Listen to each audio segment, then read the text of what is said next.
Hello everyone, जैसे कि master cadre का रिजल्ट आउट हो चुका है एंड हमारे बहुत सारे स्टूडेंट्स हैं जिनका इस एग्जाम में बहुत अच्छा रिजल्ट आया है और उनमें से एक हमारे पास है आज पूजा देवी। तो इनका जो फाइनल एग्जाम है उसमें आपने कितने मार्क्स स्कोर किए हैं? मैम 96 मार्क्स इन्होंने स्कोर किए हैं। और आपका सब्जेक्ट कॉम्बिनेशन क्या था? Zoology, botany, chemistry. ओके, सो इनका जो सब्जेक्ट कॉम्बिनेशन था that was botany, zoology and chemistry. तो सबसे पहले तो जो स्टूडेंट्स ये बोल रहे थे कि पीसीएम के साथ एग्जाम को क्वालिफाई करना ज़्यादा इजी होता है, तो आप देख सकते हो कि इन्होंने बॉटनी, जोलॉजी और केमिस्ट्री से 96 मार्क्स स्कोर किए हैं। एंड अभी आपको अपना एक्सपीरियंस, एकदम जो जेन्युइन एक्सपीरियंस है जो इन्होंने हमारे साथ, जैसा इनका एक्सपीरियंस रहा वो आपके साथ शेयर करेंगे। तो सबसे पहले आप ये बताओ कि आपका इस अकेडमी से मतलब एक्सपीरियंस कैसा रहा, ओवरऑल एक्सपीरियंस कैसा रहा? मैम ओवरऑल बहुत अच्छा एक्सपीरियंस रहा। मुझे पहले जब मैंने ज्वाइन करना था तो मैंने बहुत ही एकेडमी सर्च करी थी नेट पे, पर मुझे मिला नहीं। फिर मैंने आपकी वीडियोस देखी यूट्यूब पे, फिर डेमो लेक्चर्स भी देखे तो मुझे अच्छा लगा, फिर मैंने ज्वाइन किया। मैं डबल क्लासेस भी देखी थी बट मुझे इतना अच्छा नहीं लगा उसका, तो फिर मैंने बंसल में ज्वाइन किया। स्टार्टिंग में मुझे थोड़ा लगा कि मुझे समझ नहीं आ रहा है क्योंकि थोड़ा गैप था। तो जैसे ही मैंने कंटिन्यूटी में लेक्चर लगाने शुरू किए तो बहुत अच्छा, सब कुछ अच्छे से समझ आना शुरू हुआ।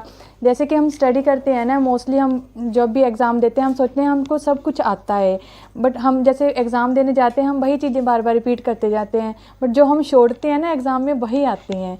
और जहाँ का मुझे प्लस पॉइंट यही लगा कि आपने जो भी कोचिंग करवाई है वो एमएससी सिलेबस से स्टार्ट की है, स्पेक्ट्रोस्कोपी से, और उसमें से ही मैक्सिमम पेपर आया था। और अगर हम जैसे किसी भी कोचिंग सेंटर में हम अगर कोचिंग लेते हैं तो पहले वो +2 का करवाएंगे, फिर बीएससी का करवाएंगे, जब तक लास्ट तक करवाएंगे तब तक बच्चे करते ही नहीं हैं, आधे तो छोड़ के चले जाते हैं, जहाँ कुछ ऐसी फिर टाइम नहीं देते कि हम पहले इतना ही करेंगे बाकी रहने देंगे। तो उसमें से तो पेपर वही आएगा, 70% तक आएगा। तो जहाँ जो बच्चे कॉम्पिटिशन में खड़े होते हैं वो यही होते हैं जो एमएससी लेवल का सिलेबस करते हैं। 70% तो वैसे भी सारे ही बच्चे कर लेते हैं जो कर लेते हैं, +2 वाला होता है, बिकॉज वो तो वो सारे ही करते हैं। जैसे मैंने भी लास्ट ईयर एग्ज़ाम दिया था तो मेरे 82 मार्क्स आए थे, तो मैंने खुद से प्रेपरेशन की थी, कोई बुक्स नहीं छोड़ी थी, सब कुछ पढ़ा था। बट जब मैंने 5 बुक्स पढ़ी थी मैंने एक एक टॉपिक के रिलेटेड, पर वहाँ पे जब क्वेश्चन देखे तो मैं देख रही थी ये किस बुक से आए हैं, मैंने तो कोई बुक छोड़ी नहीं है पढ़ने से। तो फिर मुझे रियलाइज़ हुआ कि नहीं, नेक्स्ट टाइम मैं कोचिंग में लूँगी। अब पता चला अगर नई कोचिंग लेती तो मेरा वही थे 81-82 के अराउंड ही आने थे।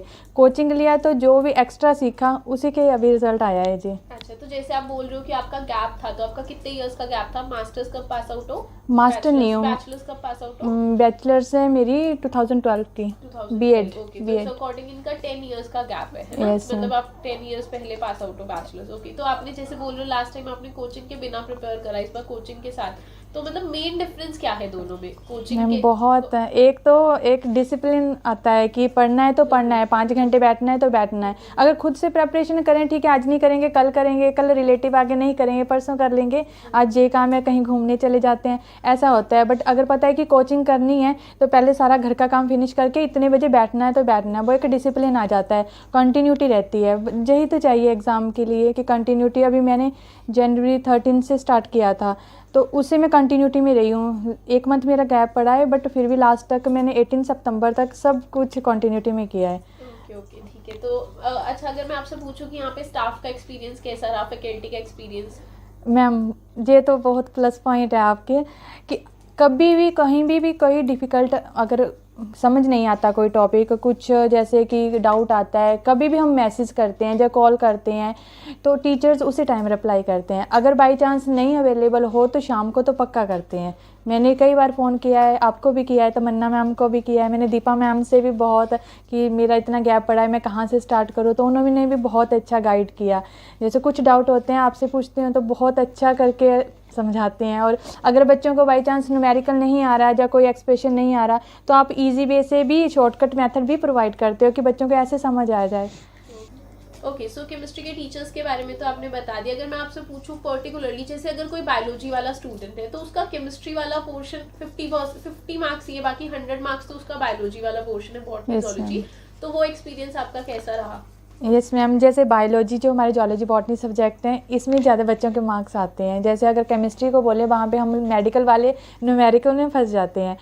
तो इसमें जैसे मैम ने, साक्षी मैम ने करवाया था लास्ट, मैंने एक क्वेश्चन मैंने नोट किया था। एक हमारा क्वेश्चन होता था, हमें अभी मुझे याद नहीं है वो क्वेश्चन कि प्रोग्राम्ड डेथ किस में होती है। मैंने सारी बुक्स पढ़ी, किसी में भी नहीं मिला मुझे। जो लास्ट ईयर एग्ज़ाम में आया था, साक्षी मैम ने करवाया, तो वहाँ से। और आपने जो नोट्स है ना, सुरभि मैम का मैं कैसे पढ़ती थी, नोट्स सामने रख लेने, सुरभि मैम बोलते जाते थे तो मैंने नोट्स से पढ़ना, वो बस याद होता जाता था। और सबसे बेस्ट वे तो सर का था, विनय सर है नाम उनका, बहुत अच्छा। एक लेक्चर लगवा लो, सब कुछ पढ़ने की ज़रूरत ही नहीं पड़ती थी, सब कुछ दिमाग में बैठता था। साक्षी मैम तो इतना थॉरली करवाते हैं ना कि आप उससे तो कोई भी एग्ज़ाम दे सकते हो, इतना थॉरली करवाते हैं। तो बायो के भी बहुत सारे जितने भी डिफ़िकल्ट टॉपिक थे, या कुछ हमारे हम नहीं करते थे, छोड़ देते थे, टीचर्स के साथ जैसे हमने ज्वाइन किया तो अच्छे से क्लियर हो गए। तो बायो का जो स्टूडेंट्स को मेन प्रॉब्लम आती है वो ये आती है कि इतना सारा क्रैमिंग है, तो वो बहुत क्रैमिंग है, मतलब क्रैमिंग तो है, तो उससे आपको टीचर्स ने कैसे हेल्प की क्रैमिंग वाले पार्ट को? वहाँ ज़्यादातर हमारा जो क्रैमिंग पोर्शन है, टीचर्स ने इतने अच्छे से समझाया कि उसका तो पता ही नहीं चलता कि हमने क्रैम करा भी है जी नहीं करा है, बहुत अच्छे से। जैसे हमारा आता है इसमें एनिमल किंगडम, उसमें एक जैसे सारी चीज़ें आती हैं, प्लांट किंगडम में एक जैसी आती हैं, तो टीचर्स ने हमें शॉर्ट नोट्स भी दिए हैं बना के, और वैसे भी बहुत अच्छे से पढ़ाया है टीचर्स ने। तो मतलब अगर फाइनली मैं आपको बोलूँ, हम जैसे हमने क्लेम किया ये पूरा थ्रू आउट द कोर्स की जो हम पढ़ाते हैं एग्जाम उसी में से आता है, बिकॉज वो हमने अपने कॉन्फिडेंस, हमने अपने कंटेंट के अकॉर्डिंग ही बोला है। तो आप उस चीज़ को तो आप, अब मैं आपसे पूछ रही हूँ, क्या हमने उस चीज़ को जस्टिफाई किया? यस मैम, जैसे मैं आपने बोला था, आपको बच्चे जैसे पूछते थे लाइव क्लास में, मैम कौन सी बुक पढ़ें, नोट्स भेज दो, नोट्स पढ़ने हैं। जब आपने बोला आपने कुछ नहीं पढ़ना है, जो नोटबुक में आपने को लिखवा दिया बस वही पढ़ना है। मैं कहती हूँ जितना भी जो भी आपने नोटबुक में करवाया मैंने बस वही पढ़ा। मेरे पास बहुत बुक है, मैंने कोई बुक को हाथ नहीं लगाया। जो आपके बायो के नोट्स थे वही नोट्स पढ़े हैं, केमिस्ट्री का जो भी हैंड रिटन बनाया बस वो मटेरियल पढ़ा है, किसी बुक को हाथ नहीं लगाया एक्स्ट्रा से कि जा MCQs लगाए हैं, या कुछ किया, कुछ भी नहीं किया।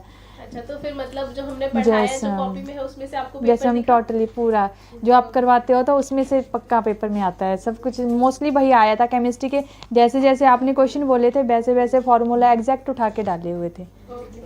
मैं तो यही बोलती हूँ, सभी मेरे फ्रेंड्स से बोलती हूँ जिन्होंने अभी देना भी है, कि अगर किसी ने भी कोचिंग लेनी है तो वो बंसल एकेडमी से ही लें, क्योंकि जितना आप हमारे साथ चले हो ना, स्टार्टिंग से लेकर एंड तक जितना आप खड़े हुए हो ना, और आपने तो वहाँ पे भी आए थे जब एग्ज़ाम हुआ था सभी का लाइव रिएक्शन देने के लिए, ऐसे कोई नहीं करता है।